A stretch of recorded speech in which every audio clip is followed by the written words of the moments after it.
Paulus jelas tidak sama dengan yang dikatakan celakalah dalam Matius 23 ya. Sekarang saya bacakan Filipi 3 ayat 4. Kalaupun aku juga ada alasan untuk menaruh percaya pada hal-hal lahiriah. Jika orang lain yang dapat menaruh percaya pada hal-hal lahiriah, aku lebih lagi. Disunat pada hari ke-8 dari bangsa Israel dari suku Benyamin, orang Ibrani asli. Tentang pendirian terhadap hukum Taurat, aku orang Farisi. Tentang kegiatan, aku penganiaya jemaat. Tentang kebenaran dalam mentaati hukum Taurat, aku tidak bercacat. Ini kalau dibaca di dalam terjemahan bahasa Inggrisnya, saya kira mesti kelihatan bahwa ini pasti di dalam bentuk lampau mestinya. Bentar ya.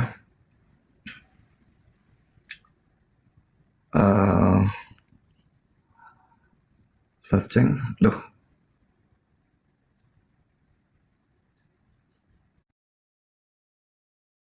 Yesus Tuhanku lebih mulia daripada semuanya. Oke, Oleh setelah karena dia, dialah aku telah melepaskan semuanya dan menganggapnya sampah. Supaya aku memperoleh Kristus dan berada dalam dia, bukan dengan kebenaranku sendiri karena mentaati hukum Taurat, melainkan dengan kebenaran karena kepercayaan kepada Kristus, yaitu kebenaran yang Allah anugerahkan berdasarkan kepercayaan. Jadi ayat 7 sampai 9 itu setelah dia jadi Kristen. Tapi ayat 6 dan sebelumnya itu sebelum dia jadi Kristen. saya ngerti, setelah dia menjadi Kristen, dia menganggap hukum Taurat itu adalah sampah. Bukan hukum Tauratnya, itu adalah sampah. Ketaatannya dia. Hukum Tauratnya. Dia tidak bercacat di dalam menjalankan hukum Taurat. Dan bahkan dia menganggap bahwa hukum Taurat itu adalah sengat maut. Nah sekarang saya ingin katakan begini Pak. Kalau memang Paulus itu kemudian menganggap menjadi Kristen itu adalah satu jalan keselamatan. Terus kenapa dia bertobat dari ajaran Kristen?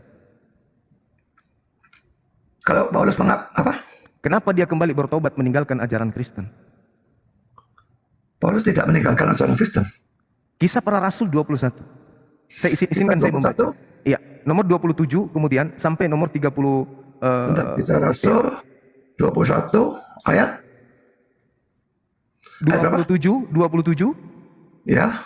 27 mulai dari 27 saya bacakan Pak.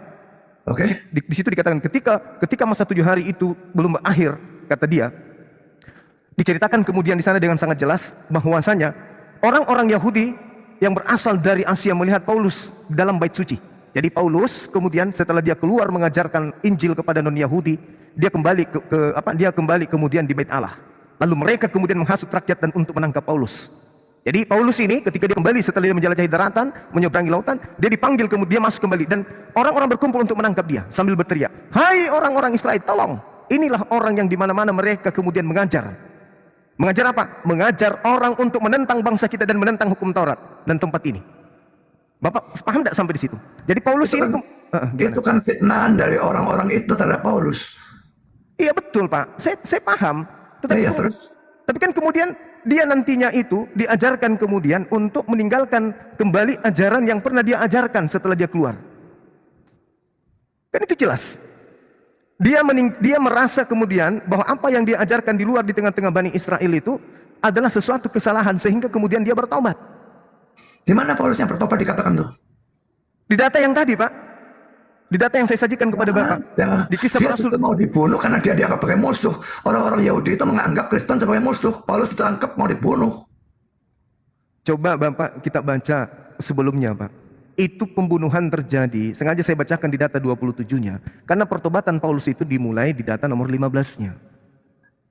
Oke, kita baca. Sesudah beberapa hari lamanya tinggal di Kaisarea, berkemaslah kemudian kami lalu berangkat ke Yerusalem. Bersama-sama dengan kami, turut juga beberapa murid dari Kaisarea. Mereka membawa kami ke rumah seorang yang bernama Manason. Kemudian ia dari Siprus dan sudah lama menjadi murid kami dan menumpang di rumahnya. Ketika kami tiba di Yerusalem, semua saudara menyambut kami dengan suka hati.